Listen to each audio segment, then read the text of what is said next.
Welcome to iSolve People Heroes University quick help video, editing an employee's time card. Once you've logged into iSolved as either a client user or a manager or supervisor, you'll want to navigate to Employee Self-Service, Time, and Time Card, and then you'll select the employee from the list that you would like to edit. We'll select our employee and go to their time card. On the time card view, each day will be represented in a column. Hours of work will display in blue on the time card, and you'll see a summary of hours below on each item. And also a breakdown of labor as well if you are tracking labor on employee time cards. If we'd like to go into edit mode, all you'll have to do is left click somewhere in the employee time card. You'll note that the summaries down below are now removed. This is a good indicator that you're now in edit mode. Also, when I hover over blocks of hours that are on the employee time card, I'll be presented with different edit options. I have a labor allocation option, which we'll address in a moment. I can edit the in punch on this punch pair. A punch pair is an in and out punch that have been grouped together. I can edit the out punch on this punch pair, or if I select the garbage can, that will remove the entire punch pair, so both the in and the out punch.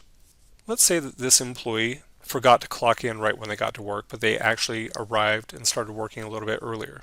They came to their manager and they wanted these hours adjusted on their time card. I could select the in punch and just go to their in time and modify. So instead of 6:57, she still clocked in, but she did that after she'd already arrived. So we'll change this to 6:45. Perhaps we should plug in a note, and then I would select save. Anytime I make an edit on the time card, it will display in a gray shade.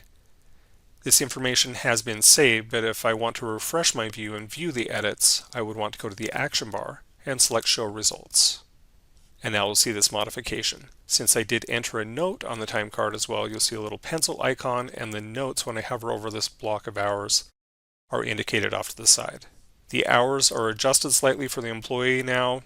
There are more hours for this particular day when they worked. We're also taken out of edit view since we refreshed our view or hit show results. Let's look at a few other items that we may need to address. A common thing you may run across is an employee missing a punch. So you'll note on this day, the employee worked in the morning, took a break, punched in, but never clocked out for the day. So what we do in an instance like this is just left click. You'll note on the left hand side, I can move my cursor up and down to select a specific hour if I'd like to.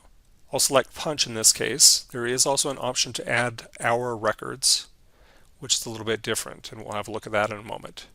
We'll select punch, and now I'll add in their out punch for the day. So I can leave this at the time where I made the selection, or I can modify this and enter whatever time I would like to here. So I will just plug in 3:15 p.m. and now I'll select save. I'll go up to show results once again, and now that missing punch has been paired up with an out punch. Let's have a look at allocating labor on hours. Once again, we'll go into edit mode. We'll select the allocate hours option. This shows me total hours for the day.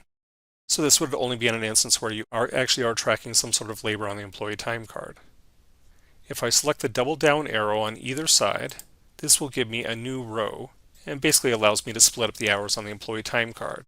I could indicate that 2.5 hours were spent on a certain labor item. You'll notice when I made that entry, it adjusted the hours in the other row. So this allows me to enter multiple rows and allocate hours accordingly for all the hours worked for that day. Now I can choose a specific location and a specific department the employee worked in. There are already some default values for this employee, but let's say they worked on something else on this day. Perhaps for the end of the day it's their home labor, and then I could just select save. When I refresh my results, you'll note down below under labor summary, it gives me a breakdown of hours worked.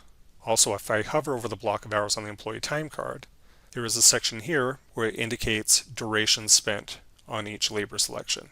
The top section will indicate punch in times, punch out times, and total duration.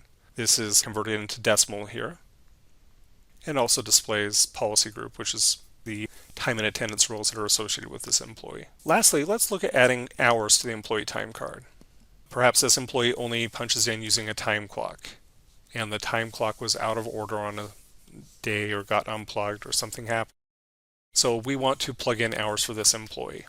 We can come to this day, left click, and select add record hour, Or you can also left click, hold down the left button on your mouse and drag down, then release and select hour.